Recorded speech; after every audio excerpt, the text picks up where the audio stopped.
जी तो बच्चों अस्सलाम वालेकुम। हेलो एवरीवन, क्या हाल है आप लोगों के? उम्मीद करता हूँ कि सबके सब ठीक ठाक होंगे। ब्रेक श्रेक एंजॉय कर ली होगी, खाना पीना कर लिया होगा और दोबारा से हमारे इस फिजिक्स के लेक्चर के लिए हम अतन गोश होंगे। हैं जी, सही लफ्ज़ बोला है या आसान लफ्ज़ों में रेडी हो गए होंगे जी।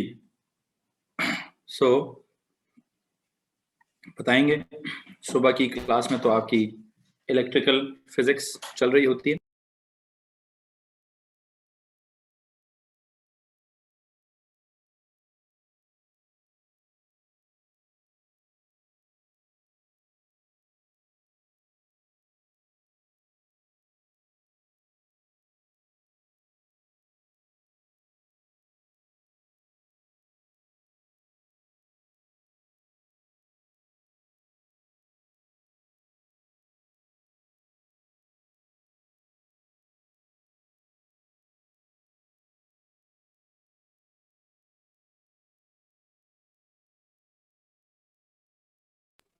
जी भाई, सुबह की क्लास में आपको ओ लेवल्स वालों के साथ इलेक्ट्रिसिटी पढ़ाई जाती है, इलेक्ट्रिकल फिजिक्स पढ़ाई जाती है, ताकि कम से कम आपका ऑर्डिनरी लेवल का वर्जन हो जाए, ताकि फिर मुझे 2 या 3 दिन लगें। जब आपका ऑर्डिनरी लेवल के साथ इलेक्ट्रिकल खत्म हो जाएगा तो आई थिंक मैं 3 मजीद लेक्चर्स में एडवांस्ड लेवल वाला इलेक्ट्रिकल भी आपको समझाने की कोशिश कर लूँगा। So I am still very much hopeful कि मैं ऑन टाइम चीज़ों को जा रहा हूँ, ठीक है, चीज़ों को कैरी कर रहा हूँ। मुझे प्लीज़ ये बताइए कि हमने यहाँ पे इस वेव्स के सेक्शन में क्या पढ़ना स्टार्ट किया था। आई होप आपको मालूम है कि मैंने अभी पिछले पेज के ऊपर भी लिखा हुआ था। क्या लिखा हुआ था जी? एक सेकंड रुकिए। न्यू शेयर में अगर आप इस शेयर को देखें तो स्क्रीन के ऊपर आपको मालूम है कि हमारा ये वेव्स का टॉपिक चल रहा है, उसमें वेव फिनोमेना का टॉपिक चल रहा है, उसमें हम सुपर पोजिशन बस हमारे पास सुपर पोजिशन रह गई है। आसान लफ्जों में हमारे पास सिर्फ सुपर पोजिशन रह गई है। सुपर पोजिशन की 2 सिचुएशंस हैं। एक को हम कहते हैं इंटरफेरेंस, इसको हम 5वें नंबर का फिनोमेना कहेंगे, और छठे नंबर का जो फिनोमेना है that is stationary waves, that is stationary waves, ठीक है। सो यू नो व्हाट, मुझे आई थिंक आज क्या तारीख है, अगर मुझे आज की तारीख बता दीजिए प्लीज। आज 30 तारीख है। कल के लेक्चर में मैं इंशाल्लाह आपको अनाउंस, बल्कि यकम 1 अप्रैल को मैंने एक अनाउंसमेंट देनी है। प्लीज मुझे याद रहिएगा कि परसों के लेक्चर में मैं आपको कुछ अनाउंस करना चाहूंगा आपके सिलेबस के हवाले से, बल्कि चलो अभी बता देता हूँ। 1 अप्रैल को आई विल अनाउंस कि अपने पास्ट पेपर्स स्टार्ट कर दीजिए। स्टार्ट कर दीजिए इन द सेंस अपने पास्ट पेपर्स सर बाबर से जाकर जो है वो कलेक्ट कर लीजिए, और जैसे ही आप उनको अपने पास्ट पेपर्स कलेक्ट करें तो उनको सॉल्व करना स्टार्ट कर दीजिए, और किस तरीके से उनको सॉल्व करना है वो भी इंशाल्लाह मैं आपको बता दूंगा, ठीक है। वो भी इंशाल्लाह मैं आपको बता दूंगा कि किस तरीके से, किस पैटर्न में उसको कैरी करना है, ठीक है। तो 1 अप्रैल को मुझे प्लीज एक बात याद कराइएगा about your past papers. Sir collect कब कलेक्ट करने हैं? अकेडमी से ही मिलेंगे इंशाल्लाह। जी जनाब, जी भाई, अकेडमी से ही आपको ईयरली पास्ट पेपर्स मिलेंगे, ठीक है। मैं अपने वेरिएंट वाले, बेटा होगा कुछ ऐसे, सीन कुछ ऐसा है कि शायद आपको मालूम है कि मैंने आपको 2015 से 2020 तक जो आपके डिफरेंट वेरिएंट्स होते हैं उनके जो सवालात हैं वो तो मैं आपको वर्कशीट्स में देता हूँ, ठीक है। फिर 2015 से कुछ पुराने पेपर्स हैं, कभी कभार कुछ वर्कशीटें उनमें से दे देता हूँ, कभी कभार उनमें से कुछ टेस्ट दे देता हूँ। तो जो मैंने ईयरली पास्ट पेपर्स की सूरत में आपको कराने हैं वो कौन से हैं? 2015, 16, 17, 18, 19 और 20। कितने हो गए? 2015, 16, 17, 18, 19 और 20। 6 सालों के, और हर साल के कम से कम 3 पेपर होंगे। कितने होंगे? 3 पेपर। कैसे? एक मई जून का, एक अक्टूबर नवंबर का, एक फरवरी मार्च का, ठीक है। तो आई थिंक 2015 से 2020-21 तक जो 6 साल है, हर साल को अगर हम 3 से मल्टीप्लाई करें तो 18 पेपर्स बनते हैं। इन 18 पेपर, यह भी रीसेंट सिलेबस के हैं। पुराने सिलेबस वाले 2015 से पीछे जाओ तो जरा पुराना सिलेबस आता है, उस तरह के सवाल थोड़े कम, खैर जो भी है जो भी है। 18 papers would be more than enough, they would be more than enough कि अगर आप उनको सही तरह ईमानदारी के साथ सही तरीके से अटेम्प्ट कर लें, ठीक है। पहले 8 पेपर मैं चाहूंगा कि आप क्या करें, 8 पेपर जो है मैं चाहूंगा आप मेरा सिलेबस खत्म होने से पहले, मैं आपको चलो अभी याद आ गया तो मैं अभी अनाउंस कर देता हूँ, ठीक है। जब आप 1 अप्रैल को अपने पास पेपर्स कलेक्ट करेंगे और खरीद लेंगे तो मैं आपको एक होमवर्क दूंगा, कौन सा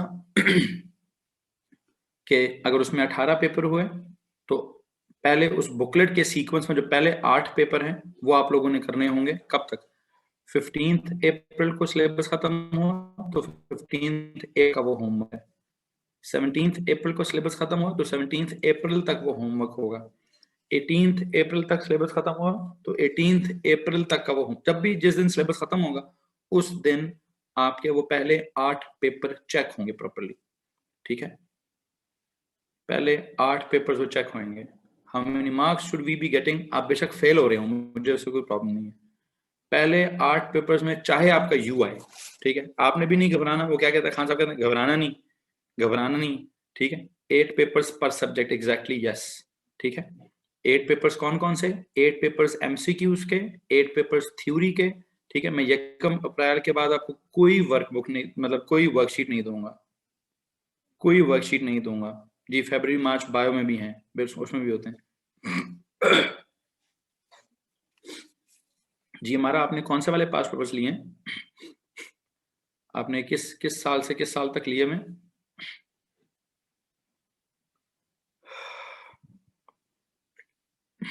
चलो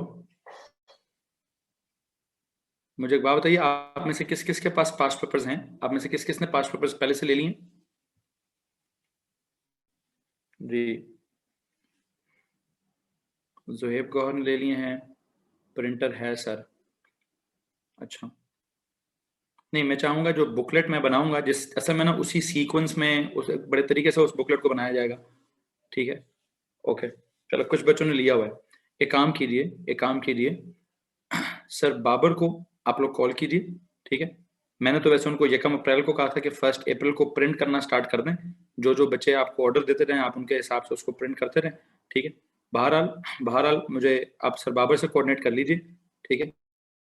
आप सर बाबर से कोऑर्डिनेट कर लीजिए, वो आपको बता से 1 अप्रैल को मैं आपको कहूँगा आज के दिन से आपके पास पास पेपर्स की बुकलेट होनी चाहिए। 1 अप्रैल से पहले पास पेपर की बुकलेट है या नहीं है कोई फर्क नहीं पड़ता। लेकिन लेकिन अब 1 अप्रैल के बाद आपके पास क्या होना चाहिए? How much they cost, I don't exactly know. आपको पता होगा कि कौन सी बुक कितने पेजेस वाली है, कौन सी बुक कितने पेजेस वाली है, ठीक है। आज टाइम अब मैंने उनसे कहा है कि जरा रेट शेट मुनासिब रखेंगे, ज्यादा पैसे न ले। बहरहाल जो भी है ये मुझे नहीं पता, ये उन्हीं को पता होगा। अगर जल्दी मिल जाएं तो I will have them with me in Quetta by 1 April. बस जो भी है सर बाबर को कॉल कीजिए, ठीक है। मैंने उनसे कल परसों जब मीटिंग की है तो मैंने उनको बता दिया कि यार फलाने फलाने पेपर जो है प्रिंट करके उनकी बुकलेट बनानी है। और मुझे लगता है मैथ्स और कंप्यूटर्स की बुकलेट उन्होंने बना भी दी है। जहाँ तक फिजिक्स और केमिस्ट्री की बुकलेट्स का ताल्लुक है आई एम नॉट श्योर कि उन्होंने बनाई कि नहीं बनाई। मैं उनसे खैर बहरहाल आज फिर पूछ लूंगा, ठीक है। बल्कि आज ही मैं उनको जाके कहता हूँ कि बुकलेट्स बनाना स्टार्ट कर दें। आप में से जिसको जैसे जैसे जो जो कन्वीनियंट होगा उनको एक दिन आने से पहले, ठीक है, एक दिन जाने से पहले उनको कॉल करके एक दिन मैंने आके बुकलेट्स लेनी तो उनको जरा कंफर्म कर दीजिएगा, ठीक है। बहरहाल जो मैं बात करना चाहता वो ये है, आप बुक कैसे लेंगे ये तो नहीं सिखाना, ना खरीदनी कहाँ से है, कैसे खरीदनी है, बच्चों को करते हैं। होमवर्क का सीन क्या होगा? 18 पेपर हुआ तो 8 पेपर आप लोगों ने सिलेबस खत्म होने से पहले वाइंड अप करने हैं, ठीक है।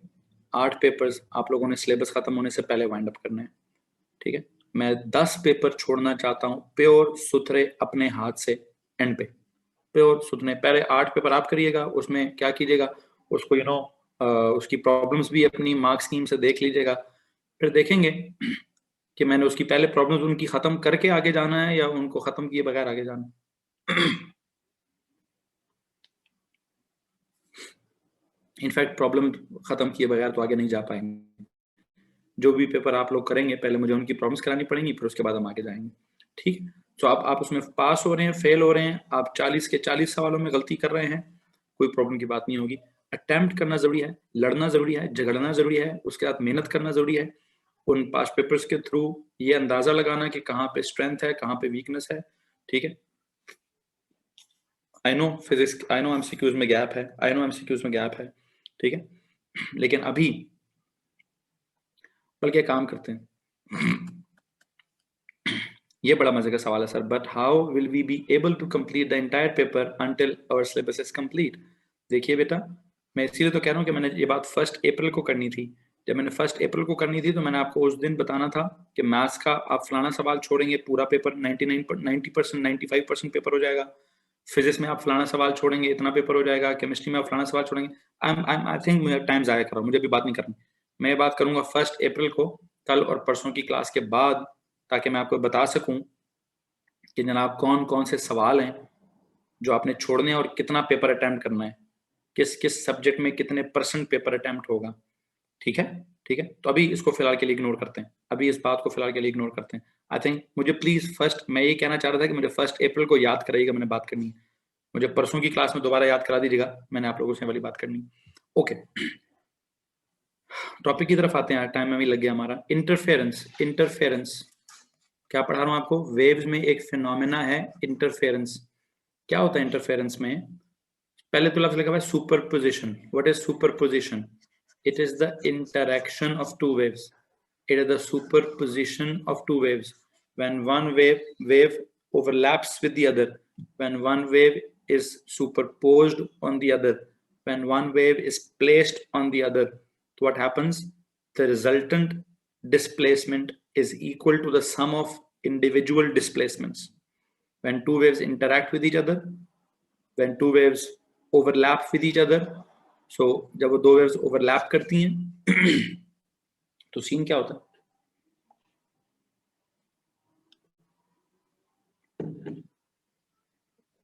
कि सर एक वेव अगर कह रही है पार्टिकल को कि ऊपर जाओ, और दूसरी वेव की भी अगर कह रही है पार्टिकल को तुम ऊपर जाओ। जाता हूं बेटा, उन्हीं नोट्स पर जाऊंगा, पहले जरा पिछली रिवीजन कर लूं। तो जब दोनों वेव्स कह रही हो कि अप जाओ तो कंस्ट्रक्शन हो जाती है। एक वेव कह रही है ऊपर जाओ, दूसरी वेव कह रही है नीचे जाओ। एक का क्रस्ट है, एक का ट्रफ है, तो डिस्ट्रक्शन हो जाती है। ठीक है, और फिर उसी तरह ये कंस्ट्रक्शन और डिस्ट्रक्शन में ही, कंस्ट्रक्टिव और डिस्ट्रक्टिव सिचुएशन के बाद ही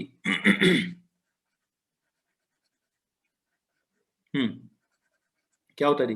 कंस्ट्रक्शन कब होती है? जब क्रस्ट पे क्रस्ट और ट्रफ पे ट्रफ आए, या फिर वो क्या पड़ा था सरफेस डिफरेंस जो है वो 360 डिग्री टाइम एन हो, या फिर 2 पाई टाइम्स एन हो, या फिर वो जो फेस डिफरेंस है वो कितना हो, वो लैम्डा टाइम्स एन हो, या फिर वो क्या हो, वेव्स आर इन फेज, तब वो कंस्ट्रक्शन होती है।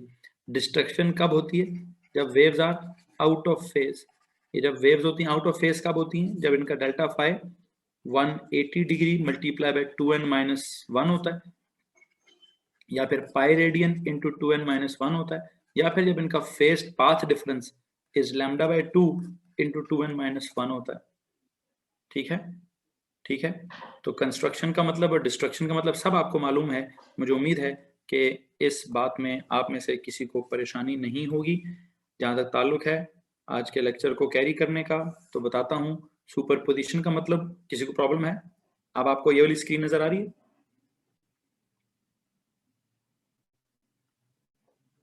बच्चों प्लीज बताएंगे।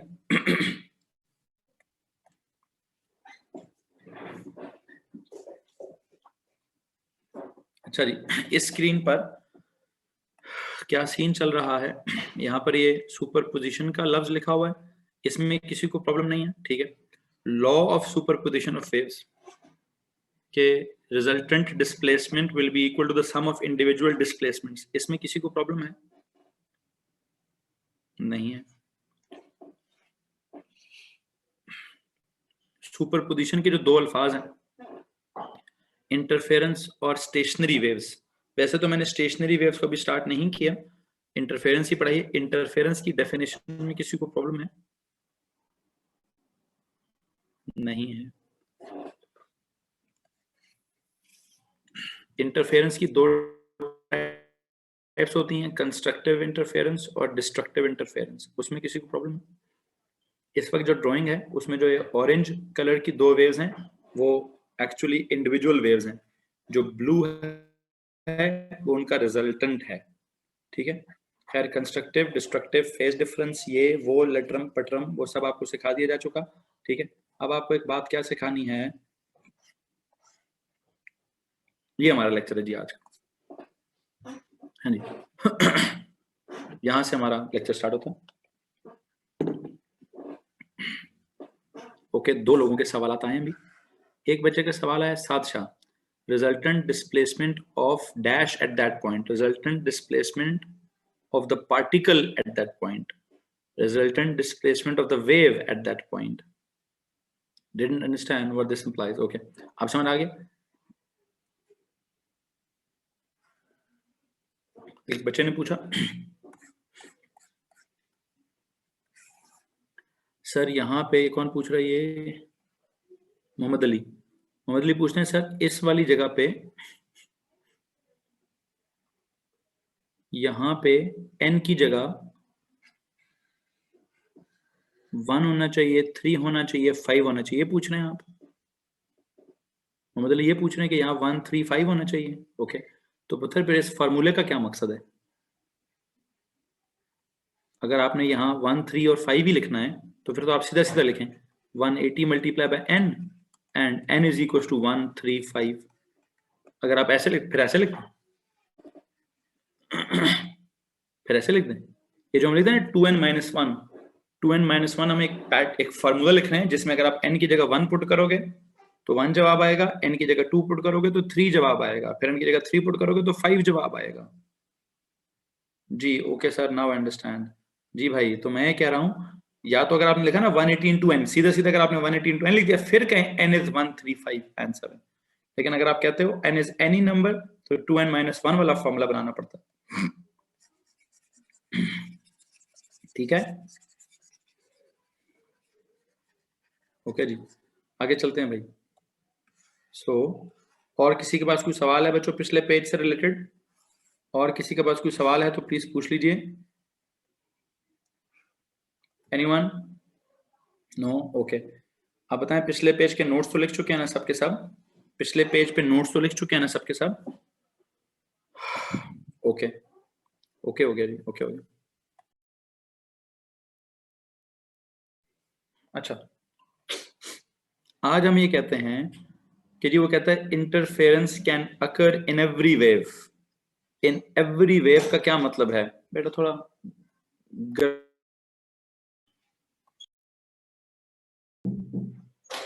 हाँ जी, interference can occur in every wave. What is meant by that every wave? Every wave का मतलब ये होता है कि सर चाहे वो इलेक्ट्रो मैग्नेटिक वेव है, चाहे वो मैकेनिकल है। इलेक्ट्रोमैग्नेटिक में वो गैमा रेज हैं कि एक्स रेज हैं कि यूवी रेज हैं कि विजिबल लाइट है कि इंफ्रारेड है कि माइक्रो है कि रेडियो है, जो मर्जी है, उनमें भी इंटरफेरेंस होती है। वो भी अगर आपस में ऐड हो तो कंस्ट्रक्ट या डिस्ट्रक्ट होती हैं। अभी वो तो आगे समझाना है। मैकेनिकल में वो साउंड हो या वो वाटर वेव्स हो, उसमें भी वो ऐड और सब्ट्रैक्ट होती हैं।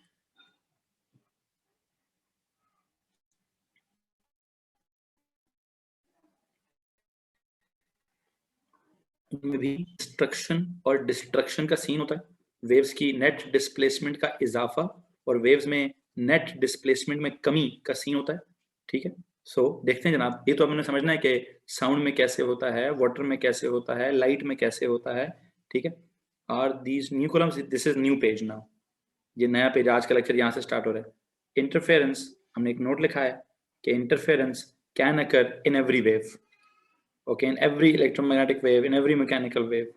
बस दो बातें फुलफिल होनी चाहिए, दो बातें फुलफिल होनी चाहिए। There are two necessary conditions for interference to take place, for interference to occur. जी, what are the two necessary conditions for interference to occur? जी, इंटरफेरेंस होने के लिए जिन भी दो वेव्स की आप इंटरफेरेंस करा रहे हैं, both waves should have same क्या? दोनों की सेम फ्रीक्वेंसी होनी चाहिए, दोनों की सेम फ्रीक्वेंसी होनी चाहिए। ठीक है, और दो, अच्छा वैसे सेम फ्रीक्वेंसी का मतलब क्या है? What is mean by same frequency? Sir same frequency होगी तो इसका मतलब है सेम वेवलेंथ भी होगी, फिर जब वेवलेंथ भी सेम होगी तो आई बिलीव स्पीड भी सेम होगी। स्पीड क्यों सेम होगी? बिकॉज मीडियम सेम होगा, ठीक है। तो मतलब एक चीज तो है कि, अच्छा एक और चीज भी है, and that they should be coherent, है जी, and that they should be coherent. ये लफ्ज अजीब सा है, ये लफ्ज हमें नहीं समझ आया। कोहेरेंट, कोहेरेंट का लफ्ज समझाना जी मैंने भी आपको, ठीक है जी। पहला लफ्ज है कि दोनों वेव्स की फ्रीक्वेंसी सेम होनी चाहिए, वो तो आप सबको समझ आ गया होगा। दूसरा लफ्ज है इन दोनों वेव्स को कोहेरेंट भी होना चाहिए। कोहेरेंट का मतलब है को मतलब सेम, हेरेंट मतलब उनकी नस्ल एक जैसी होनी चाहिए, उनकी नेचर एक जैसी होनी चाहिए। नहीं, ये गलत लफ्ज सर। उनका ना फेज एक जैसा होनी चाहिए, उनका फेज एक जैसा होना चाहिए। Constant phase relationship. कोहेरेंट का मतलब क्या है लिखेंगे, सबके सब नहीं लिखा हुआ है। कोहेरेंट का मतलब है constant, constant phase difference, constant phase relationship. Sir नीचे लिखा हुआ है, कहाँ पे, कहाँ लिखा है? हाँ ये लिखा हुआ है, ओके जी। कोहेरेंट लिखा हुआ है जी, ठीक है ठीक है, सॉरी अगर लिखा हुआ तो फिर मैं क्यों लिख रहा हूँ उसको। लेकिन सर जी कोहेरेंट को छोड़ें भी फिलहाल, ठीक है। ये लिखा हुआ है यहाँ पे, बोथ वेव्स आर कोहेरेंट। क्या मतलब है कोहेरेंट का? कोहेरेंट का मतलब समझा रहा हूँ जी, 2 मिनट सब्र कीजिए please. Same phase relationship. What is mean by same phase relationship? के एक मतलब उनका कांस्टेंट फेज, चलो सेम फेज रिलेशनशिप से ज्यादा बेहतर लिखा हुआ नीचे, कांस्टेंट फेज डिफरेंस होगा। क्या होगा भाई? 2 मिनट रुकिएगा प्लीज, जब तक मेरी बात मुकम्मल ना हो, no questions please. Two waves के कोहेरेंट होने का मतलब क्या है? कोहेरेंट होने का मतलब ये सर, को मतलब सेम, हेरेंट मतलब फेज रिलेशनशिप। को का मतलब कर दीजिए सेम, और हेरेंस का मतलब कर दीजिए क्या? को के लिए लफ्ज सेम, हेरेंट, हेरेंट पता नहीं कौन सी जुबान है, आई डोंट नो, लेकिन मैं इसका इस वक्त मतलब क्या निकाल रहा हूँ? मैं इसका मतलब निकाल रहा हूँ फेज रिलेशनशिप, ठीक है। Constant same phase relationship, constant phase difference. ये कांस्टेंट फेज डिफरेंस का मतलब क्या है? कांस्टेंट फेज डिफरेंस का मतलब ये है, गौर से मेरी बात सुनिएगा, कांस्टेंट फेज डिफरेंस का मतलब ये है कि अगर वो इन फेज हैं, अगर उनका शुरू से 0 डिग्री का फेज डिफरेंस है, तो पूरी जिंदगी उनका फेज डिफरेंस 0 डिग्री ही होना चाहिए। अगर वो मतलब शुरू में इन फेज हैं, तो ये ना हो कि थोड़ी देर बाद आउट ऑफ फेज हो रहे हैं। ये ज्यादा बेहतर जुमला है, मैंने जो भी एंड पे बोला कि कांस्टेंट फेज डिफरेंस या सेम फेज रिलेशनशिप का मतलब ये है कि दो waves, if two waves are initially in phase, they should always be in phase, they should always be in phase. समझ आ रहा है कि नहीं आ रहा? ऐसा ना हो, ऐसा ना हो कि अभी दो चीजें इन फेज हैं, थोड़ी देर बाद वही दो चीजें आउट ऑफ फेज हो जाएं। ऐसा होता है कभी कभार। कब होता है आगे आपको समझ आएगा, एक मसला आएगा तब आपको खुद समझ आएगा। एक काम करूं, फिल वक्त अगर मैं इस कोहेरेंट के लफ्जी तर्जुमे से निकल कर टॉपिक पे जाऊं, अगर मैं प्रॉपर टॉपिक पे जाऊं तो मुझे उम्मीद है ज्यादा अच्छे से समझ आ जाएगा है। इसका लफ्जी तर्जुमा बाद में समझाता हूं, फिर वक्त लफ्जी तर्जुमा सिखा चुका हूं। Same phase relationship, constant phase difference, okay. चलो अब इतनी बात लिखवा दी है, इतनी बात जब मैंने लिखवा दिया तो क्यों ना मैं एक दो बातें और भी कर लूं इसके साथ। कांस्टेंट फेज डिफरेंस के साथ मैंने आपको एक बात ये लिखवानी है कि भाईजान, ये कांस्टेंट फेज डिफरेंस डेवलप कब होता है? कांस्टेंट फेज डिफरेंस डेवलप कब होता है? जब दोनों वेव्स का सोर्स सेम हो, जब दोनों वेव्स का सोर्स सेम हो। लो जी, कोहेरेंट के लिए, कोहेरेंट के लिए मैं यहाँ पे एक और लफ्ज लिखवाऊंगा, जो आपने लिखा है ठीक है वो तो ठीक है, same phase relationship, constant phase difference, ठीक है। आप एक लफ्ज और लिखिए, एक लफ्ज और लिखिए, it is only when, it is when the source is same.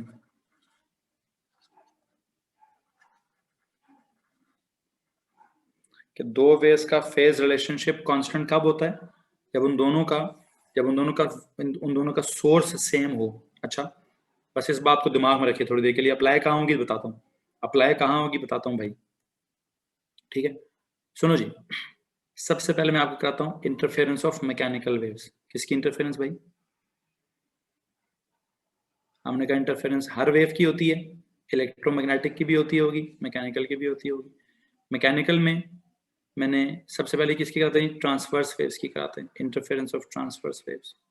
अच्छा, ट्रांसवर्स वेव्स में सबसे टिपिकल एग्जांपल कौन सी है जी? Water waves. वाटर वेव्स में मैंने नीचे क्या ड्रॉ किया हुआ है? Let me tell you, this is a ripple tank. What is this? This is अ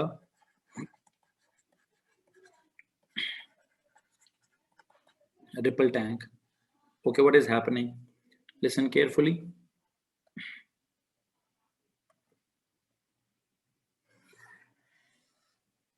ये आपको इस रिपल टैंक का टॉप व्यू दिखाया जा रहा है, ठीक है। इस रिपल टैंक के अंदर आपको यहाँ पे एक ये क्या बना के दिखाया जा रहा है? This is a source of vibration, ठीक है, ठीक है। ये एक सोर्स ऑफ वाइब्रेशन है, यहाँ पे कोई वाइब्रेटर है, ठीक है। इसके आगे हमने क्या किया हुआ है? ये जो सोर्स ऑफ वाइब्रेशन है, इसको किसी न किसी सर्किट के साथ कुछ भी किया हुआ है। इसके आगे हमने एक वाइब्रेटर ये लगाया हुआ है, और इसी के आगे हमने एक वाइब्रेटर ये रेड कलर का लगाया हुआ है।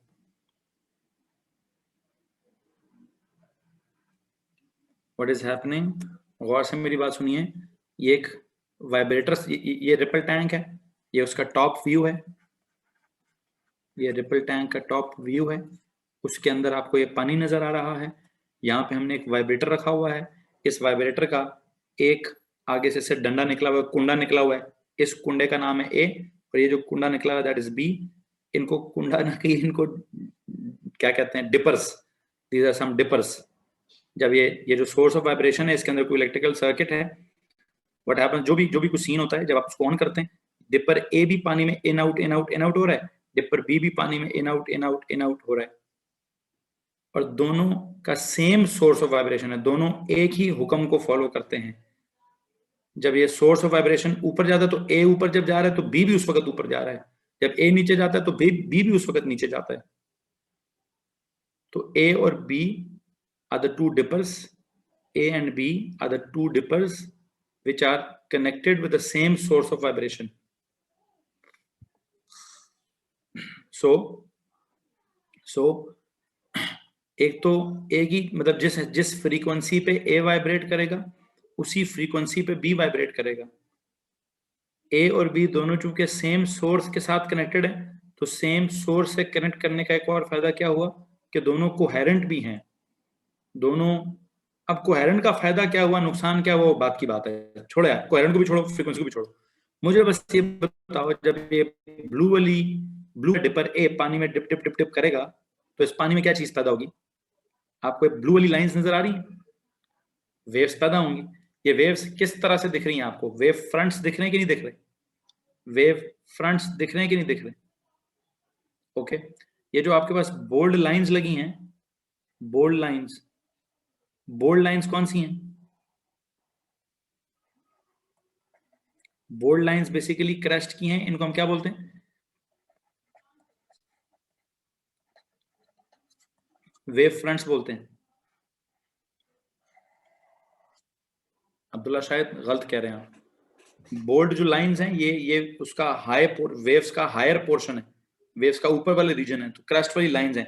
आई होप मैंने आपको वेव फ्रंट की डेफिनेशन कहीं लिखवाई होगी, आई होप मैंने आपको वेव फ्रंट्स की डेफिनेशन कहीं लिखवाई दी, लिखी भी है ना? ओके, तो अच्छा, ये डॉटेड लाइन क्या चीज है फिर? What is this dotted line then?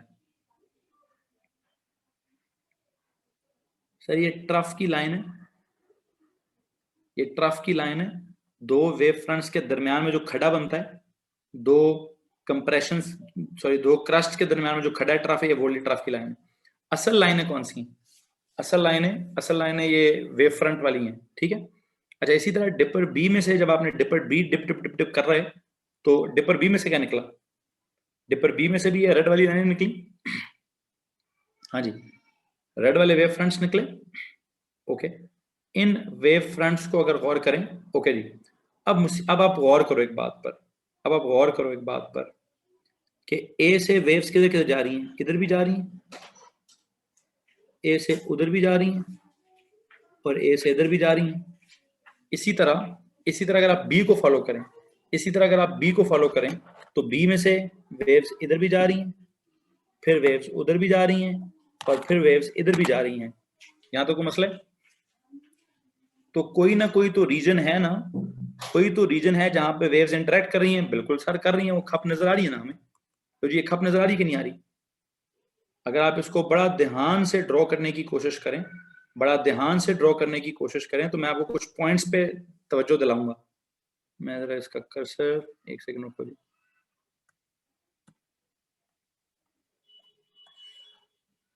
थोड़ा सा और बड़ा करते हैं जी। बच्चों मैं आप सबसे चाहता हूं कि क्या करें, प्लीज क्या चीज फॉलो करनी है। देखिएगा जनाब क्या चीज फॉलो करनी है। ये तो वो वेव फ्रंट हो, ये तो रिपल टैंक का डब्बा हो गया ना, ये तो रिपल टैंक का डब्बा हो गया ना। ओके, ये वो वाइब्रेटर हो गया ना, ठीक है। ओके, प्लीज ये बताएं, ये वाली ब्लू, इसको ब्लू कलर से, आपको इस वेव फ्रंट में कोई प्रॉब्लम है? नहीं ना? फिर इस वेव फ्रंट में कोई प्रॉब्लम है? नहीं। अभी इस वेव फ्रंट को गौर करना है आपने, ये आपके पास एक ब्लू वाली वेव फ्रंट है। ओके, इस वेव फ्रंट पर अगर मैं रेड वाली ड्रॉ करूं, रेड वाली कैसे बनी हुई है?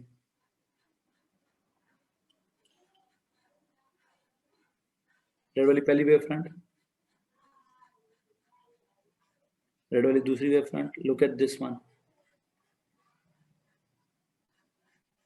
रेड वाली तीसरी वेव फ्रंट एंड रेड वाली इनफैक्ट चौथी वेव फ्रंट। जी ओके, सो मेरा एक सवाल है आप लोगों से। मैंने अभी जहां पे ये कौन सा कलर है, ग्रीन, मैं ग्रीन पॉइंट मार्क करूंगा किसी जगह पे, किस जगह पे? मैं जहां जहां ग्रीन पॉइंट मार्क करूंगा मुझे आपने उस बारे में, उस जगह के बारे में एक बात बतानी है। यहां कौन मिल रहा है? यहां कौन मिल रहा है? ग्रीन का, सॉरी रेड का क्रेस्ट और ब्लू का क्रेस्ट। रेड का क्रेस्ट और ब्लू का क्या? बच्चों पेपर में आपसे ड्राइंग नहीं पूछी जाएगी, ड्राइंग बनाने को नहीं बोला जाएगा, ड्राइंग बनी होगी, जस्ट अंडरस्टैंड करना आपने। Just tell me about this point, what is happening इधर। मुकम्मल लाइन से जुड़ी है, बोर्ड लाइन से जुड़ी है, क्रस्ट पे क्रस्ट जुड़ा है, दोनों की वेव राइट की तरफ जा रही है, दोनों वाटर वेव्स हैं, दोनों की वेव राइट की तरफ जा रही है, दोनों सेम डायरेक्शन में ट्रेवल कर रहे हैं, दोनों सेम फ्रीक्वेंसी है, दोनों की सेम मीडियम है, सेम स्पीड है, सेम फ्रीक्वेंसी है, सेम वेवलेंथ है, सब कुछ सेम है। तो वेव्स तो दो है ना, एक नीली और एक लाल। वैसे चलो दिखाने के लिए हमने एक नीली और एक लाल दिखा दी है। जब दो वेव्स हैं, इस पॉइंट पर क्या होगा? कंस्ट्रक्टिव इंटरफेरेंस होगी। किसी को मसला है? अच्छा, इस पॉइंट पर क्या हो रहा है? इस पॉइंट पर क्या हो रहा है? इस पॉइंट पर भी कंस्ट्रक्शन हो रही है। ओके, फिर मुझे आप एक और बात बताइए, इस पॉइंट पर क्या हो रहा है? कंस्ट्रक्शन हो रही है। इस पॉइंट पर क्या हो रहा है? कंस्ट्रक्शन हो रही है। पक्की बात है ना? पक्की बात है ना? ओके ओके ओके, मुझे अगली बात बताइए, what is happening at this point?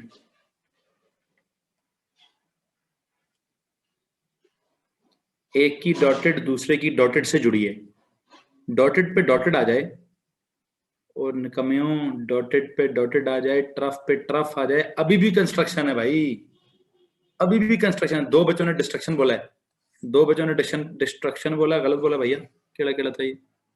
Ahmad Bukhari आपने गलत बोला है, फातिमा आदिल मलिक आपने गलत बोला है जी। सो अभी भी ट्रफ पे ट्रफ ही है, ट्रफ पे ट्रफ, ये भी कंस्ट्रक्शन है। अच्छा, अगर मैं आपसे कहूं कि यार ये जो बिल्कुल दरमियान की लाइन लगी है, ये जो अगर आपसे कहूं जब डॉटेड और बोल्ड आ जाए तो हाँ, अगर मैं आपसे कहूं इस लाइन पे ये भी कंस्ट्रक्शन, ये भी कंस्ट्रक्शन, ये भी कंस्ट्रक्शन, ठीक है, इस लाइन पे क्या होगा इफ आई जस्ट से कि इस लाइन पे, इस जगह पे, all along this line I believe जितने पॉइंट्स होंगे सब के सब कंस्ट्रक्टिव इंटरफेरेंस करेंगे, सब के सब कंस्ट्रक्टिव इंटरफेरेंस करेंगे। तो इसमें अगर किसी को परेशानी है तो प्लीज हाथ खड़ा कीजिए। This is the line of constructive interference, इस लाइन पे सारे पार्टिकल्स नॉर्मल से ऊपर चले जाएंगे।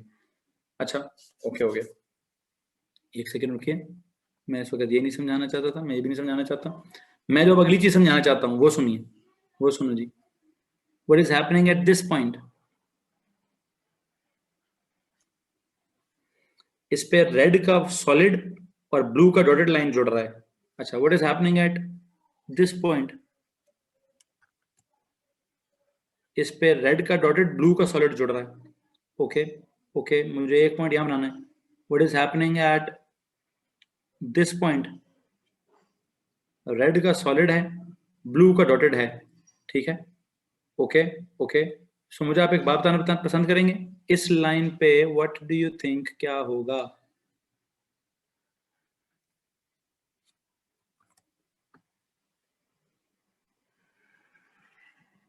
all along this line, all along this line there will be destructive interference, all along this line there will be destructive interference, है जी। इसी तरह एक और जगह पे भी डिस्ट्रक्टिव इंटरफेरेंस होगी। मुझे बताइए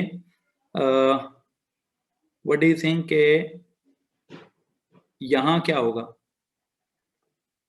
एक ही डॉटेड है, एक ही सॉलिड है, यहां भी डिस्ट्रक्शन होगी सर। फिर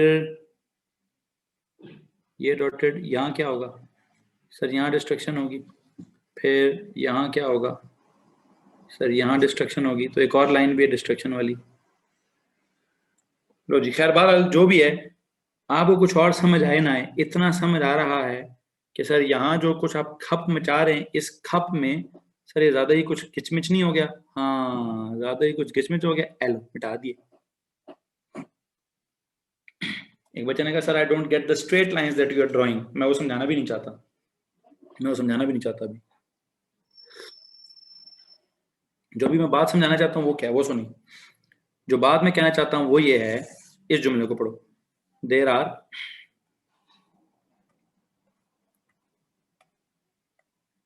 हाँ जी, there are two waves of the same frequency. क्या पढ़ना है जी? There are two waves of the same frequency, okay हो गया। Travelling in the same direction, okay हो गया। The regions where these waves meet, interact, superpose और whatever, वहां क्या हो रहा है? An interference pattern is formed, वहां पे एक इंटरफेरेंस का पैटर्न फॉर्म होगा। What sort of pattern, what is मतलब पैटर्न? सर जी कहीं पे कंस्ट्रक्शन होगी तो कहीं पे डिस्ट्रक्शन होगी। Pattern means a collection of maxima and minima. क्या होगा? अ collection of maxima and minima is formed, a collection of maxima and minima is formed. अच्छा, maxima, what is meant by maxima? The regions where resultant displacement or amplitude is greater, जहां पे constructive interference होगी, I'll call that region as maxima. I'll call it कि displacement ज्यादा हो गई, amplitude ज्यादा हो गया, you call it maxima. What is minima? The region where resultant amplitude is smaller, that is destructive interference होगी, वहां पे destructive interference होगी। इतनी बात समझ आती है कि सर रास्ते में कुछ फटा है, रास्ते में क्या होगा सर? ये एक वेव इधर से जा रही है, एक वेव इधर से जा रही है, ये वेव इधर आगे जा रही है, ये वेव इधर आगे जा रही है, कहीं ना कहीं तो मिलेंगे। जहां जहां ये मिलेंगे, जहां जहां ये मिलेंगे वहां पे एक इंटरफेरेंस पैटर्न फॉर्म होगा, दैट्स इट। एक इंटरफेरेंस पैटर्न फॉर्म होगा। उस पैटर्न में कहीं पर कंस्ट्रक्टिव इंटरफेरेंस होगी और कहीं पर डिस्ट्रक्टिव इंटरफेरेंस होगी। जहां पर कंस्ट्रक्टिव इंटरफेरेंस होगी उसको मैं कहूंगा मैक्सिमा, जहां पर डिस्ट्रक्टिव इंटरफेरेंस होगी उसको मैं कहूंगा मिनिमा। मैक्सिमा मतलब कुछ ज्यादा हो गया है, मिनिमा मतलब कुछ कम हो गया है। मैक्सिमा क्या चीज ज्यादा होगी हंजला खान, क्या चीज ज्यादा हो जाएगी?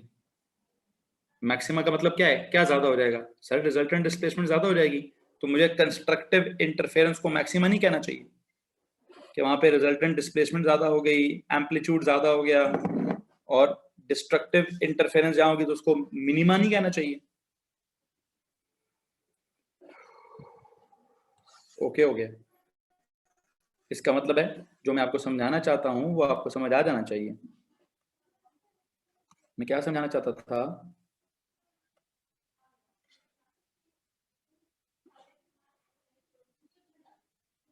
हाँ जी, मैं समझाना चाहता हूँ कि इंटरफेरेंस हर वेव में होती है। मसलन अगर मैं मैकेनिकल की एग्जांपल लूँ, ट्रांसफर की एग्जांपल लूँ, वाटर की एग्जांपल लूँ, रिपल टैंक बनाऊँ, उसमें यहाँ पे डिपर्स कराऊँ, तो आई होप आप सब ने कभी ना कभी तो वाटर के अंदर अजीबो गरीब से पैटर्न्स देखे होंगे। अगर आप क्या करें, एक बंदा इधर ए पे पत्थर फेंक दे, बंदा इधर बी पे पत्थर फेंक दे स्टिल वाटर के अंदर, व्हाट डू यू थिंक क्या होगा? अगर कोई बंदा पेपर बोर्ड बनाकर बचपन में, आप बचपन का शोगल अगर याद करें ना जरा, बचपन का थोड़ा सा शोगल याद करें कि यहाँ से भी वेव फ्रंट्स निकले, यहाँ से भी, तो जहां पे दो वेव्स मिल रही होती हैं वहां क्या होता है? हाँ जी, जहां पे दो वेव्स वहां अजीबो गरीब सा पैटर्न होता है, शायद हमें सही तरह समझ नहीं आ रहा होता, एक पैटर्न सा होता है। हाँ, उस वक्त हम जब नजरें आंखें उसको देख रही होती हैं, ओ तेरी, 2 मिनट रुको भाई, चाय गिर गई है, 2 मिनट रुकिए प्लीज।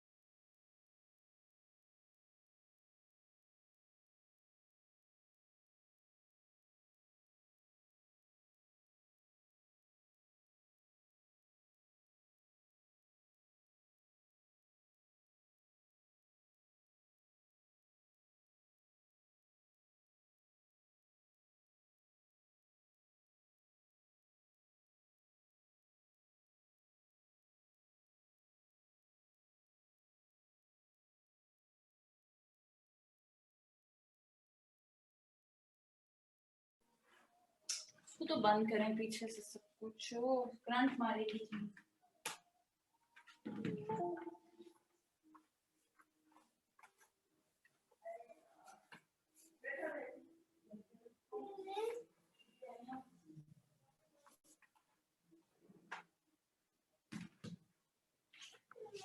जी बेटी क्या हुआ? क्या क्या हुआ मलाइका को?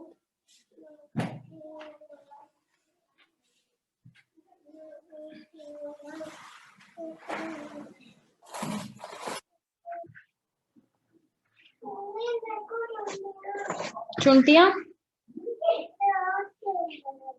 अच्छा रुको मैं उनको साफ करती हूँ।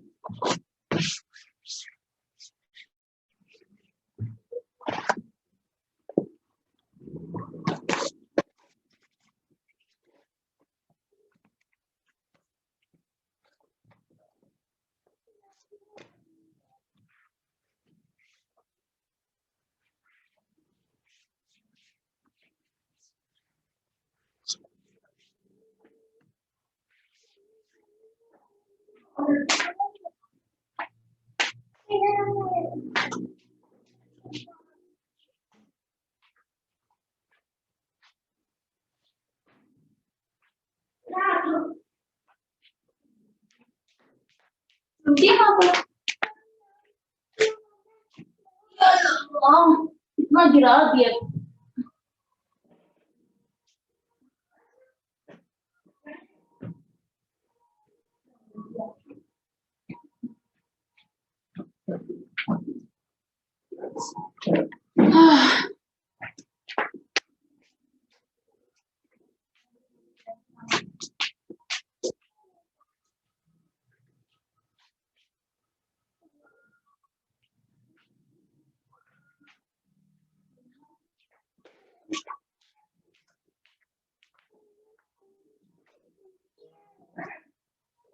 जी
तो बच्चों, अस्सलाम वालेकुम। क्या हाल है आप लोगों के? उम्मीद है कि सबके सब खैरियत से होंगे। हाँ जी, किसी की नज़र आपकी चाय पर पड़ी थी, पता नहीं जी क्या हुआ क्या नहीं हुआ। बहरहाल और कुछ हुआ कि नहीं हुआ, सर को डांट बड़ी पड़ी है। हाँ जी, क्या आप कोई छोटे बच्चे हैं? अब इतना कुछ पड़ा हुआ है, चाय को हाथ लग गया है, गिर गई है, कहाँ जाए बंदा? हाँ जी, इसको खोल के दें प्लीज। अच्छा, तो खैर बचत होगी, बचत होगी, अल्लाह का शुक्र है। ठीक है, माइक ऑन था, कोई बात नहीं, चलता है चलता है, इतना तो चलता ही है। सो क्या बता रहा था, कुछ पढ़ा रहा था, क्या मेरी डांट भी सुन ली तुम लोगों ने? डांट भी सुन ली? चलो कोई बात नहीं, थोड़ी बहुत, कोई नहीं, ज्यादा नहीं पड़ी। अच्छा, सो एक सेकंड होल्ड कीजिए प्लीज। डांट की आवाज नहीं आई, चलो अच्छी बात है, शुक्र है, बचत होगी। मैं भी टॉपिक स्टार्ट करता हूँ, मुझे इसको इसकी सेटिंग जरा ओके करने दीजिए। ये सर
जी भाई, हाँ जी, आप कुछ थोड़ा बेहतर सीन होगा। बहरहाल ध्यान दो जी, इधर इधर ध्यान रखते हैं। इधर क्या बात की जा रही थी? आई होप आप जरा ऑडियो वीडियो और ये जो स्क्रीन शेयरिंग है सब परफेक्ट होगा। ओके, सो हाँ जी, मैं ठीक हूँ, शुक्र अल्हम्दुलिल्लाह। बचत होगी, हल्का सा वो थोड़ा बाजू पे बर्निंग सेंसेशन फील हो रही है, लेकिन वो उस तरह का बर्न नहीं है, बचत हो गया। अच्छा, सो हम क्या बात कर रहे थे भाई? हम यहाँ पे कोई मैक्सिमा और मिनिमा की बात कर रहे थे, बिल्कुल ठीक है जी। हम बात कर रहे थे इंटरफेरेंस की, और इंटरफेरेंस के बारे में हम कह रहे थे कि इंटरफेरेंस जो है वो क्या हो सकता है? It occurs in every wave, her wave में होती है, चाहे मैकेनिकल हो, चाहे इलेक्ट्रोमैग्नेटिक हो, चाहे ट्रांसवर्स हो, चाहे वाटर हो, जो भी हो, जो भी हो। और अभी तक हमने क्या बात बोली? अभी तक हमने ये बोला कि यार ये जो, अगर इस सोर्स को देखा जाए, अगर ये सोर्स ऑफ वाइब्रेशन, इसका दो डिपर्स लगे हैं, ये दोनों डिपर्स ए और B same source of vibration पर लगे हुए हैं। The source of vibration is same for both A and B. So A and B are dipping or vibrating in the water with the same frequency, and let me tell you, they are coherent as well. They've got the same phase relationship. अगर किसी लम्हे में इस constant phase relationship को समझने की कोशिश कीजिएगा। अगर किसी लम्हे में क्या होता है, मैं अगर कहूं किसी लम्हे में करंट में फ्लक्चुएशन आई है, करंट में अगर फ्लक्चुएशन आई है तो बी की वाइब्रेशन डिस्टर्ब हुई है। तो जिस लम्हे में बी की वाइब्रेशन डिस्टर्ब हुई होगी, उसी लम्हे में ए की वाइब्रेशन भी क्या हुई होगी? उसी लम्हे में ए की वाइब्रेशन भी क्या हुई होगी? वो भी डिस्टर्ब हुई होगी। ठीक है, तो इसका मतलब यह है कि अगर कोई डिस्टर्बेंस होती भी है, तो जितनी डिस्टर्बेंस बी के लिए होगी, वैसी ही डिस्टर्बेंस, उतनी ही डिस्टर्बेंस ए के लिए होगी। तो जो ए और बी का शुरू में फेस का डिफरेंस था, बाद में भी इनका फेस का डिफरेंस वही रहेगा। ऐसा नहीं होगा कि ए में डिस्टर्बेंस आ जाए और बी में ना आए, ए और बी का फेस डिफरेंस चेंज हो जाए। No, it will not happen. When two dippers are connected to the same source of vibration, if they are connected to the same source of vibration, the dippers A and B, मैं अगर यहाँ लिख दूं कि the dippers कौन कौन, A and B are connected to the same source of vibration. If the dippers A and B are connected to the same source of vibration, तो what, they'll of course have same frequency, same, हर चीज इनकी same ही होगी। they'll be coherent in as well. They'll have same phase relationship, they'll have constant phase difference. असल में दोनों waves का जो क्या कहते हैं सोर्स है, उसका सेम होना इसलिए जरूरी है कि अगर सेम ना होता, डिफरेंट होता, मैं कहूँ जी यहाँ बी को किसी अलग सर्किट के साथ कनेक्ट करके डिप किया गया है, ए को किसी अलग सर्किट के साथ कनेक्ट करके डिप किया गया है, तो ए में जिस लम्हे में फ्लक्चुएशन होगी, बी में तो उस लम्हे में फ्लक्चुएशन नहीं होगी ना। या फिर जब बी थोड़ा डिस्टर्ब होगा, तब ए तो मतलब होता है, समटाइम करंट फ्लक्चुएट करता है, sometime source of the wave जो है वो फेज उसका आगे पीछे हो जाता है। लेकिन जब दो waves, when two waves are connected to the same, when two sources are connected to the same source, ए और बी दोनों वेव्स क्रिएट करेंगे, दोनों वाइब्रेट करेंगे, दोनों एक सेम सोर्स से कनेक्टेड हैं, तो दोनों का क्या सीन होगा?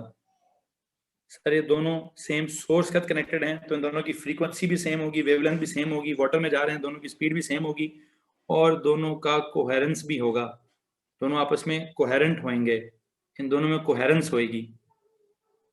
ये नॉर्मल जिंदगी में कोहेरेंस का लफ्ज कहाँ इस्तेमाल करते हैं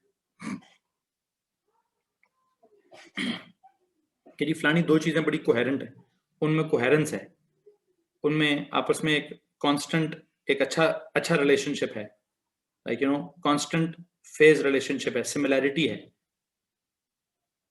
समथिंग लाइक कंपैटिबिलिटी है, बहुत सारे अल्फाज हैं। ठीक है, या जब एक डिस्टर्ब होता है दूसरा भी डिस्टर्ब होता है, एक खुश होता है दूसरा भी खुश होता है, ठीक है, दोनों एक दूसरे के हिसाब से जिंदगी को गुजारते हैं, दोनों की अच्छी केमिस्ट्री है, ठीक है। अच्छी दोस्ती होना डिफरेंट होता है और कोहेरेंट होना और अच्छी केमिस्ट्री होना डिफरेंट होता है, ठीक है। सो बहरहाल जो भी है, कोहेरेंस का मतलब क्या है, दोनों का अगर सेम सोर्स ऑफ वाइब्रेशन हो, मैं लिटरेचर छोड़ें, मैं आपको वापस ये फ्रेजेस पढ़ाता हूँ, तो क्या होता है, फ्रीक्वेंसी सेम हो, कोहेरेंस हो और सेम डायरेक्शन ऑफ मूवमेंट हो, सेम वेव्स हो, तो जब वो इंटरफेयर करती हैं, जब वो इंटरेक्ट करती हैं, तो बेसिकली वो इंटरफेयर करती हैं, उनके इंटरेक्शन से इंटरफेरेंस का पैटर्न प्रोड्यूस होता है, उस पैटर्न को हम मैक्सिमा और मिनिमा का कलेक्शन कहते हैं। वहां पे मिनिमा में रिजल्टेंट स्मॉलर होता है, मैक्सिमम में रिजल्टेंट लार्जर होता है। किसी को प्रॉब्लम है तो हाथ खड़ा कर दीजिए जी, किसी को प्रॉब्लम है तो हाथ खड़ा कर दीजिए।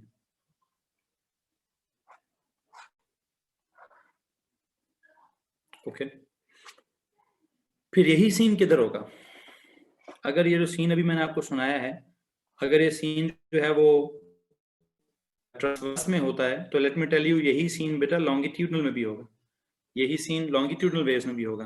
कैसे?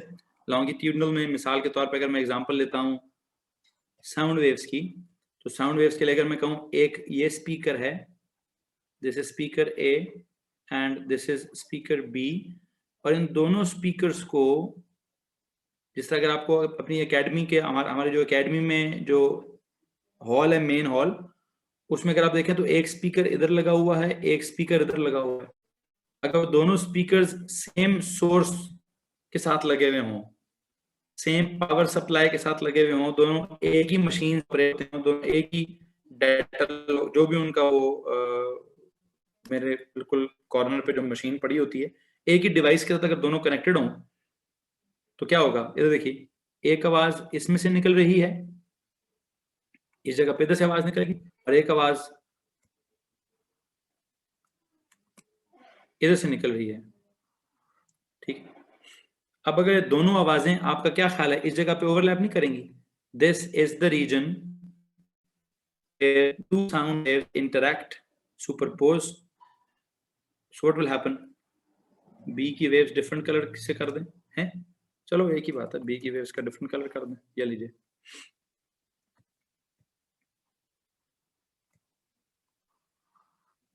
फिर पूरे के पूरे बी को ही कलर चेंज क्यों ना कर दें।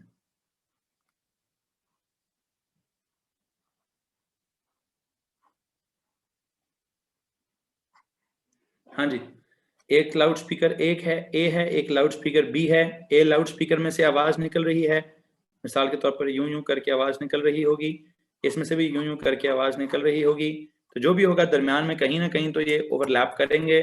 तो जहां पे दो वेव्स ओवरलैप कर रही है, हमने कहा this is the reason way two sound waves interact और सुपरपोज और इंटरफेयर, तो क्या होता है, यहाँ पे इंटरफेरेंस पैटर्न इज ऑब्जर्व्ड।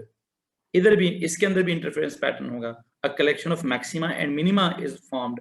इस केस में मैक्सिमा मिनिमा क्या होगा, मैक्सिमा मतलब जहां पे कंस्ट्रक्टिव इंटरफेरेंस हुई होगी, जहां पे आवाज ऊंची हो जाएगी, मिनिमा मतलब जहां पे डिस्ट्रक्टिव इंटरफेरेंस होगी और आवाज नीची हो जाएगी, हैं। सो यस यस, ये क्या होता है, यहाँ पे भी अगर इंटरफेरेंस हो रही है, तो हवा में, इस पूरे रास्ते में, इस जगह पे क्या होगा, इस जगह पे, इस जगह पे, इस रीजन के अंदर, इस रीजन से तो थोड़ा हल्का सा शेड हुआ है, इस रीजन में क्या हो रहा है, इस रीजन में कुछ जगह ऐसी होंगी जहां पे आवाज ज्यादा होगी, कुछ जगह ऐसी होंगी जहां पे आवाज कम होगी, ठीक है। इसके लिए एक न्यूमेरिकल सॉल्व किया गया, इसके लिए आपको एक न्यूमेरिकल दिया गया है, जरा इस न्यूमेरिकल को प्लीज फॉलो करते हैं, थोड़ा सा इस न्यूमेरिकल को फॉलो करें, हैं, एक सेकंड रुकिए, 2 मिनट रुकिए जी।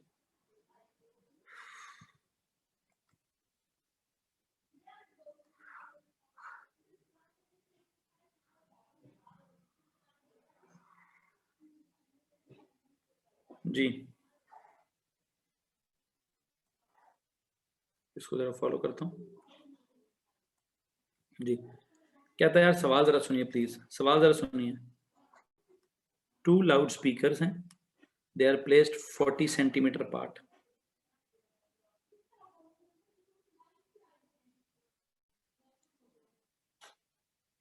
Can you see this loudspeaker A?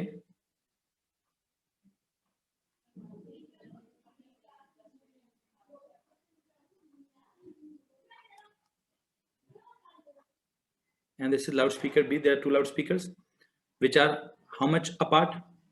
इसके सेंटर से इसके सेंटर तक जो फासला है वो कितना? They are 40 centimetre apart. ठीक हो गया. And they produce coherent. They produce what? They produce coherent. Is that? सब्र तो करो यार, सब्र तो करो. दो लफ्ज लिखवाए हैं, पहले सवाल ठोक दिया उमर. अजीब बात नहीं है बेटा. अभी सवाल समझा दिया जो आपने सवाल पूछ लिया मुझसे. दो लाउड स्पीकर है, बीच में 40 सेंटीमीटर का फासला. That's it.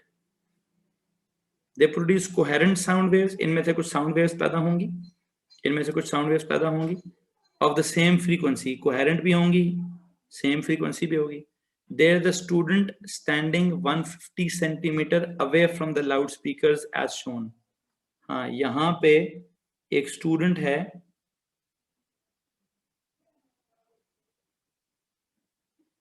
ये उसका सर है.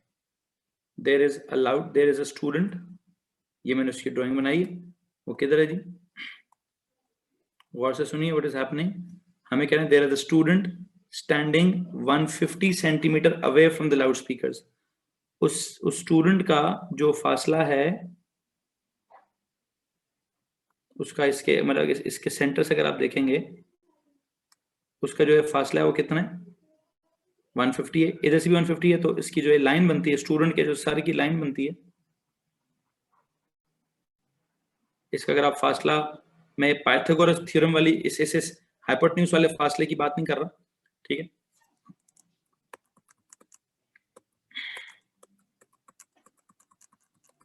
कौन से वाले फासले को 150 कह रहा हूं जी? देखिए प्लीज, उसका जो ये फासला है ये वाला, दिस इज 150. जिस लाइन में वो बच्चा बैठा है उसके वाला फासला 150 है. ठीक. अच्छा, find the smallest frequency. Find the smallest frequency of the sound waves if the student hears no sound. अगर उस बच्चे को कोई आवाज नहीं आ रही, नो साउंड एट ऑल, उसको कोई आवाज ही नहीं आ रही. ऐसा कैसे मुमकिन है कि आवाज ना आए? यहाँ पे बच्चा बैठा हो और उसको आवाज ही ना आए, उसको आवाज ही ना आए. यानी देखते हैं, if he has no sound at that location, no sound का मतलब है must be a minima formed at the location of his ears. That is destructive. उसकी फ्रीक्वेंसी में नहीं बेटा नहीं, इधर ध्यान दीजिए प्लीज, इधर ध्यान दीजिए. अगर उसको आवाज नहीं आ रही तो क्या हुआ होगा? There must be a minima formed at the location of his ears, या फिर दैट इज डिस्ट्रक्टिव इंटरफेरेंस हुई होगी. और डिस्ट्रक्टिव इंटरफेरेंस के लिए जो सबसे बेसिक फेज डिफरेंस का कॉन्सेप्ट है वो क्या है? 180 डिग्री, या फिर पाई रेडियंस, या फिर पाथ डिफरेंस का जो सबसे बेसिक कॉन्सेप्ट है वो क्या है? λ/2. बाद में आता है 3 λ/2 या 5 λ/2. ठीक है. अच्छा, अब जरा सुनिएगा कि मैं इसके बारे में कैसे इसको कैरी करूंगा. कहता है जी, ears of student are 14 centimetre apart. ये क्या लिखा? Ears of student are 14 centimetre apart. मतलब उसके सर जो है, उसका जो सर है वो 14 सेंटीमीटर उसकी विड्थ है. उसके सर की विड्थ जो है दैट इज 14 सेंटीमीटर. मतलब एक कान से दूसरे कान तक का जो फासला है, एक कान से दूसरे कान तक का जो फासला है वो 14 सेंटीमीटर. उसका सर बहुत बड़ा है. Length between 2 years that is his head. जो उसका चेहरा है, जो व्हाटएवर, जो भी ड्राइंग में समझ आ रहा होगा. अच्छा, अब मिसाल के तौर पर मैं किस कान की बात करता हूं? मिसाल के तौर पर मैं अगर उसके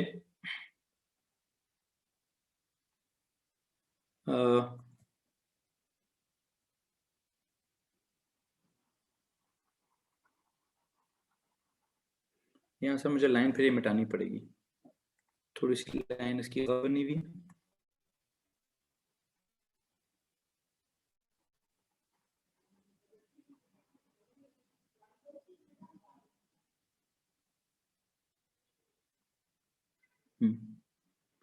अच्छा, देखिएगा जरा प्लीज, देखिएगा प्लीज कि मैं सवाल को कैसे सॉल्व करता हूँ. अभी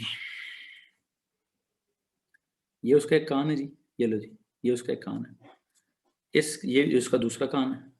दोनों कानों के बीच में फासला कितना है? दोनों कानों के बीच में फासला है 14 centimetre. If I say listen very carefully कि इधर से उसके इस कान में आवाज पड़ती है, ठीक है, इधर से उसके इस कान में आवाज पड़ती है, और एक आवाज उसके इसी कान में वहां से पड़ती है। ओके, कोई मसला है? किसी एक आधे कान की एग्जांपल लेते हैं, किसी एक आधे कान की एग्जांपल लेते हैं कि उसके इस कान में लाउड स्पीकर ए की तरफ से भी आवाज आ रही है और उसी कान में लाउड स्पीकर बी की तरफ से भी आवाज आ रही है। मेरा एक सवाल है, this is 15 centimetre, okay, sorry, 15 and 150. If this is 150, can you please tell me ये कितना?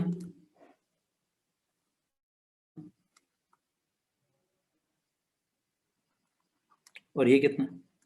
वो बिल्कुल दरमियान में बैठा था। इसके सर के दरमियान से यहां तक तो 20 है, इसके सर के दरमियान से बिल्कुल नाक से इधर तक तो 20 है। ये है 7, इसका आधा सर हो गया 7 माइनस करें तो ये है जी सर 13 सेंटीमीटर है। और अगर आप इसकी बात करेंगे तो ये इसका 20 प्लस 7, ये 27 है कि नहीं बच्चों? ये राइट एंगल ट्रायंगल्स बनते हैं, ये दोनों राइट एंगल ट्रायंगल्स बनते हैं। कौन कौन से? ये 150, ये unknown, and this is 13, is this right angle triangle? इसी तरह एक यहां पे राइट एंगल ट्रायंगल बनता है,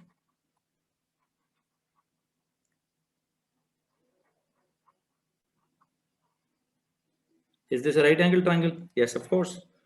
अच्छा, तो मैं इसकी जरा लेंथ में, इन दोनों की लेंथ L1 और L2, ये जो मैंने इस स्पीकर B से इस, सर प्लीज एक्सप्लेन कर दें कि 13 17 कहां से आया बेटा जी? इस लाइन से ये यहां से लेकर यहां तक लेंथ कितनी है? Shahriyar Mansoor, how long is this? इस लाउड स्पीकर के सेंटर से उस लाउड स्पीकर के सेंटर तक कितना फासला है? बोलना मेरे भाई। 40 cm। ये बच्चा बिल्कुल सेंटर में बैठा है, इसके सेंटर से इधर तक कितना फासला होगा? 20। लेकिन उसका सारा 14 सेंटीमीटर का, 14 का हाफ होता है 7।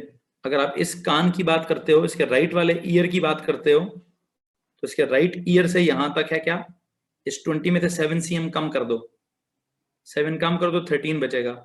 और अगर आप उधर से देखोगे तो 20 में 7 ऐड कर दो, ये 27 ही तो, बहुत बेसिक बात नहीं हो रही जी शहरियार? समझ आ गए? ओके, अब मैं चाहता हूं जिस लेंथ को मैंने L1 कहा हुआ है और जिस इस लेंथ को मैंने क्या कहा है जी? L1, जो ये आवाज इसके कान में पड़ रही है और जो ये आवाज इसके कान में पड़ रही है इसको हमने क्या कहा है? L2। दोनों की लेंथ सेम है कि डिफरेंट है? सर डिफरेंट है, एक छोटा लग रहा है एक बड़ा लग रहा है। निकालो जी, L1 निकालो। 150 स्क्वायर हाइपोटेन्यूज है ना, ये 150 का स्क्वायर प्लस 13 का square whole under root, it is 150.6। L2 निकालो, 150 का स्क्वायर प्लस 27 का square whole under root, Pythagoras theorem लगा रहे हैं यार। है व्हाट इज डेल्टा एक्स?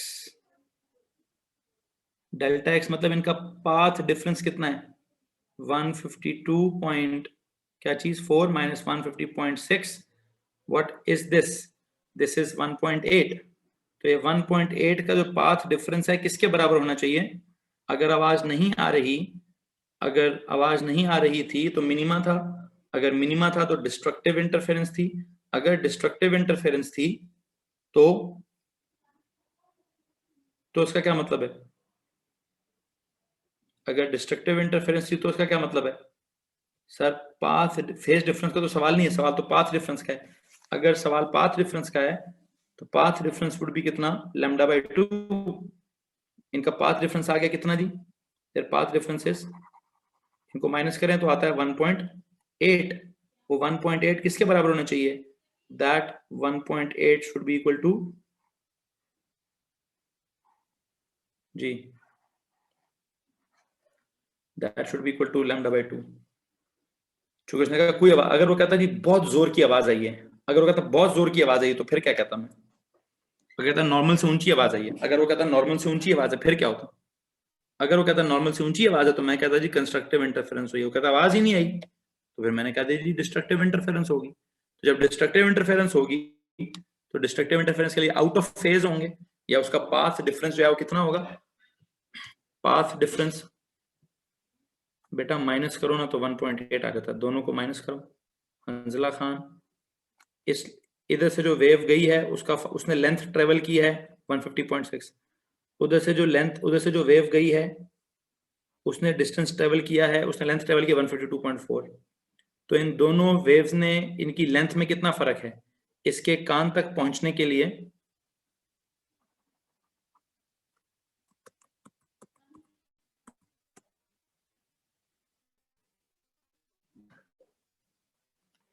इसके कानों तक पहुंचने के लिए अगर आप गौर करें तो एक 150 इधर से आया है, और सॉरी इसकी लेंथ L1 150.6 है, उसकी 152.4 है, तो उनका डिफरेंस 1.8 है। माइनस करें तो 1.8 आ जाएगा ना अंजला? जब उनका डिफरेंस 1.8 आ जाएगा, प्लीज बताइए, जब उनका डिफरेंस 1.8 आ जाएगा तो उस 1.8 को आप क्या कहेंगे? अगर कंस्ट्रक्टिव इंटरफेरेंस होता तो फिर प्लस करेंगे। नहीं, पाथ डिफरेंस के लिए, path it's not phase difference, I am sorry Hanzala साहब, ये फेज डिफरेंस नहीं है, ये पाथ डिफरेंस है, लेंथ का डिफरेंस आ रहा है, एंगल्स का डिफरेंस थोड़ी ना आ रहा है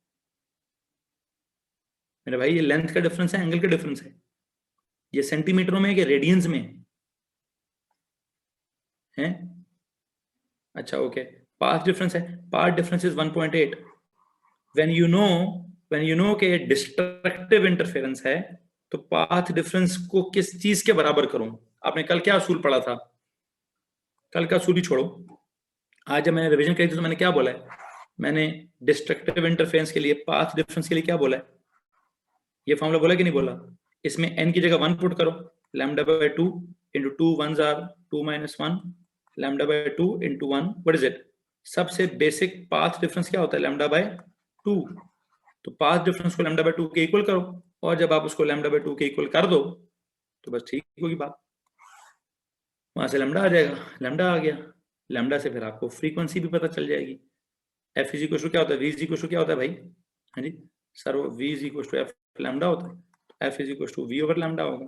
स्पीड ऑफ साउंड है वो तो हवा में 330 होती है, लैम्डा 3.6 इंटू 10 पावर माइनस 2 आया है। Put the values, get the answer. ठीक, if you put the values you will get the answer. कोई सवाल पूछना तो प्लीज पूछ लीजिए जी। एक न्यूमेरिकल से सॉल्व हुआ, एक न्यूमेरिकल से हमने सॉल्व किया, और मुझे उम्मीद है कि हमें इसमें कोई प्रॉब्लम नहीं होगी। कहने का मतलब ये है, इंटरफेरेंस के हवाले से मैं आपको कुछ सिखा रहा था कि इंटरफेरेंस जो है वो क्या होती है। सर इंटरफेरेंस जो है वो हर जगह होती है।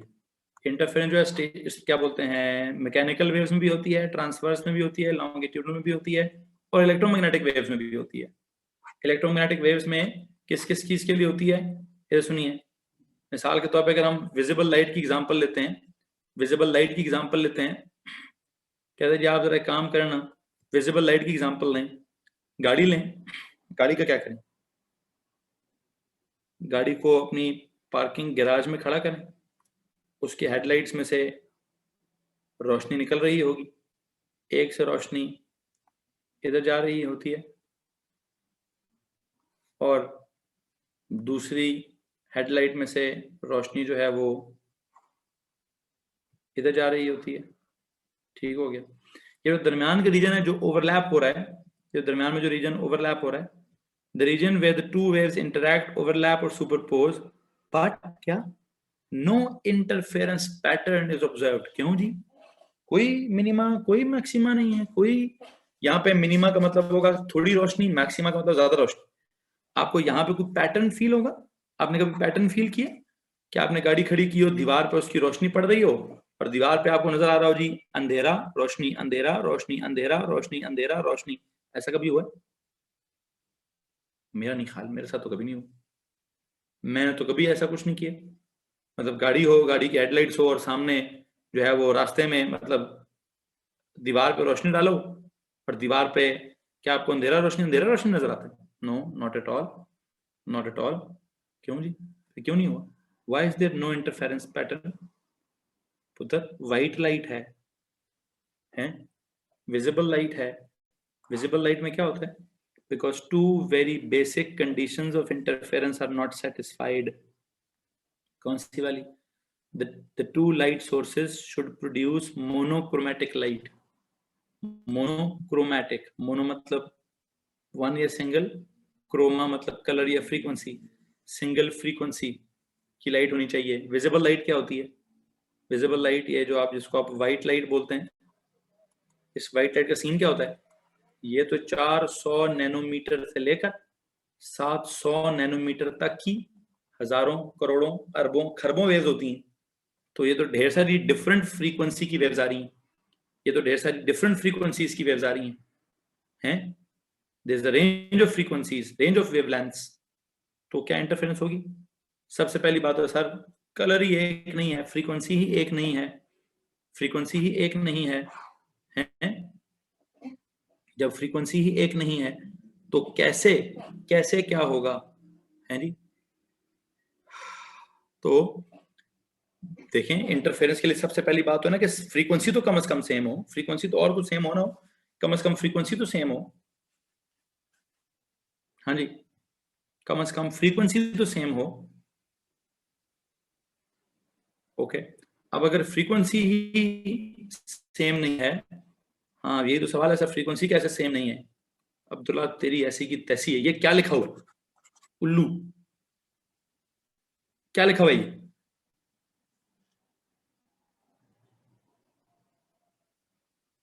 रेंज लिखी है तो लाइट की रेंज है ना, लाइट की वेवलेंथ की एक रेंज है, तो लाइट की फ्रीक्वेंसी की भी एक रेंज होगी ना, या नहीं? तो भाई जब रेंज में है, कोई कांस्टेंट फ्रीक्वेंसी तो नहीं है ना, कोई एक पर्टिकुलर फ्रीक्वेंसी की रोशनी तो नहीं आ रही, किसी एक पर्टिकुलर फ्रीक्वेंसी की रोशनी आ रही है। सर पता नहीं 400 नैनोमीटर से 700 नैनोमीटर तक सारी वेवलेंथ आ रही हैं, या फिर उसको आप कहते थे 10 पावर माइनस, क्या बोलते हैं, 10 पावर माइनस 7 मीटर से 10 पावर माइनस 6 मीटर तक सारी वेव्स आ रही हैं, जिसमें अगर आप फ्रीक्वेंसी निकालेंगे तो 10 पावर 15 हर्ट्ज से लेकर 10 पावर 14 हर्ट्ज तक सारी वेव्स आ रही हैं। तो एक वेव आ रही है कि एक पूरा रेंज ऑफ फ्रीक्वेंसीज आ रही हैं? लैम्डा का ये ऑर्डर है और फ्रीक्वेंसी का ये ऑर्डर है। क्या आपने वो एक याद किया होगा, वो उस टेबल के अंदर, उस टेबल में याद किया होगा? तो हमने कहा two very basic conditions of interference are not satisfied, that the two light sources को होना क्या चाहिए था? The two light sources should be monochromatic. Monochromatic मतलब सिंगल कलर या वन फ्रीक्वेंसी की वेव्स होनी चाहिए थी, वन फ्रीक्वेंसी की तो वेव्स ही नहीं। ठीक है, अच्छा तो फिर क्या करें सर जी? हाउ इज, अगला सवाल, how is monochromatic light produced? ये तो केमिस्ट्री में इसका जवाब है, केमिस्ट्री में इसका जवाब है। ठीक है, कहते हैं in the above case white light is used which is made up of wide range of colours, frequencies and no interference patterns observed. How is monochromatic light produced? आपने पढ़ा वो colours of the flame, flame colours पढ़े हैं chemistry में, कि पता नहीं magnesium burn करेगा ब्राइट व्हाइट फ्लेम के साथ, सल्फर बर्न करेगा ब्लू फ्लेम के साथ, उनके कैरेक्टरिस्टिक कलर होते हैं। जो मोनोक्रोमैटिक लाइट होती है, सवाल है how is monochromatic light produced? By burning specific elements in air. अगर आप किसी स्पेसिफिक एलिमेंट को एयर में बर्न करें, तो सर ये तो केमिस्ट्री हो जाएगी, तो फिर भाड़ में भेजें इसको, भाड़ में भेजें। ठीक है, खैर बहरहाल जो भी है, जब किसी एलिमेंट को बर्न करते हैं एयर में, सोडियम को बर्न करें तो गोल्डन येलो फ्लेम होता है। गोल्डन येलो फ्लेम की अगर मैं कहूँ फ्रीक्वेंसी है 600 नैनोमीटर, फिक्स्ड है। कैल्शियम को बर्न करेंगे ब्रिक रेड फ्लेम होता है, सल्फर को बर्न करेंगे ब्लू फ्लेम होता है। हर एलिमेंट बर्न करता है विद अ स्पेसिफिक कलर। तब रोशनी जो है, जो बल्ब में से रोशनी निकलती है वो व्हाइट लाइट होती है, वो हर किस्म की फ्रीक्वेंसी होती है। लेकिन जब किसी एलिमेंट को आप बर्न करते हैं तो जब रोशनी निकलती है वो एक पर्टिकुलर वेवलेंथ की, पर्टिकुलर फ्रीक्वेंसी की, पर्टिकुलर कलर की होती है। ठीक है। तो हाँ जी, अब गाड़ी की हेडलाइट्स की बजाय बल्ब की लाइट की बजाय कुछ की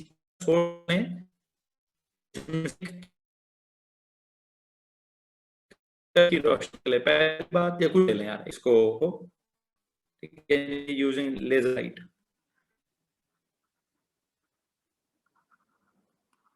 जो लेजर लाइट का फिनोमेना है वो मेरा नहीं ख्याल के हर तरह की वेव होगी, using laser light of single frequency, of single frequency. ठीक है, ठीक है जी, ओके। अब अगला एक और फिनोमेना भी होता है ना कि the two interfering light waves should be coherent. क्या होना जरूरी, इनका कोहेरेंट होना जरूरी है। तो कोहेरेंट को कैसे करेंगे, कोहेरेंट को कैसे करेंगे, इसका एक मसला, इन the above case light is being emitted from filament wires of the lamp and the emission of light from such hot objects is always a random phenomena, so the light emitting from two different sources can never be coherent। किसी bulb में से जब रोशनी निकल रही होती है तो वो एक रैंडम इमिशंस होती हैं, जिस तरह रेडियो एक्टिविटी की रैंडम इमिशंस होती हैं, इसी तरह बल्ब में से जो रोशनी निकलती है वो भी रैंडम इमिशंस होती हैं। बल्ब्स हैं तो की नहीं हो सकता है, क्योंकि पहले वाले बल्ब में से कितनी रेडिएशंस निकल रही हैं, कौन सी निकल रही हैं, कोहेरेंट नहीं होंगी वो। तो we have to know why. No no no, why वाली बात नहीं, बस पता होना चाहिए बल्ब में से जो रोशनी निकल रही है वो रैंडम फिनोमेना है, रैंडम इमिशंस हो रही हैं। जैसे रेडियो एक्टिविटी एक रैंडम फिनोमेना है, उसी तरह ये जो आपके पास क्या नाम है इसका, बल्ब में से रोशनी निकलना है, ये भी एक रैंडम फिनोमेना है। तो इन तमाम बातों का हल क्या है सर? इन तमाम बातों का हल ये है कि आप एक काम क्या करें, आप सेम सोर्स इस्तेमाल करें। आप क्या करें, सेम सोर्स इस्तेमाल करें दो रोशनियों के लिए। ये मैंने क्या कह दिया, सेम सोर्स इस्तेमाल करें, तो फिर रोशनी एक होगी, दो कैसे होंगी?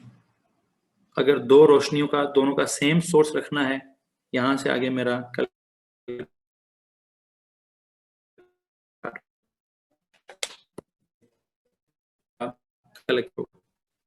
ठीक है, कोई मसला है एनीवन?